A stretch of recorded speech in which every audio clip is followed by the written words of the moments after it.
જય માતાજી મિત્રો, જય લગધણી. સ્વાગત છે તમારું એક નવા બ્લોગની અંદર. અત્યારે હું અને મારો કલેજો હવે આપણું હેલિકોપ્ટર લઈ અને હવે જઈએ છીએ વડોદરા બાજુ. બરાબર, આપણું હેલિકોપ્ટર ચાલુ ભરેલું પડી છે, બોલો.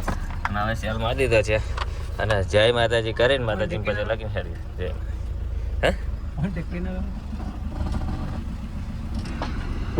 ચાલો મિત્રો, હવે ચાલુ થઈ ગઈ છે આપણી ગાડી અને હવે જઈએ છીએ આગળ જઈને તમને થોડોક નજારો બતાવો, જોરદાર છે. બ્લોગમાં બન્યા રહેજો. તો મિત્રો ફાઇનલી અમે વાસદ ચોકડી એટલું બધું ટ્રાફિક હતું, તમે જોઈ શકો છો. હજુ બી ટ્રાફિકમાં છીએ, બરાબર.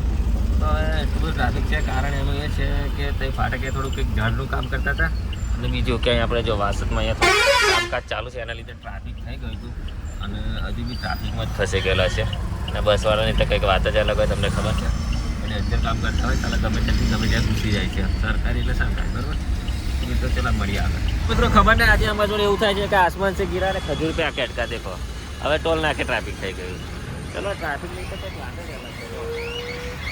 આસમાન से गिरा તો ખજૂર पे आके अटक જવાનું. ટોલ નાકા પર ટ્રાફિક બધી બાજુ, ચોફેર બાજુ હલવાના, બાવળિયા હલવાના.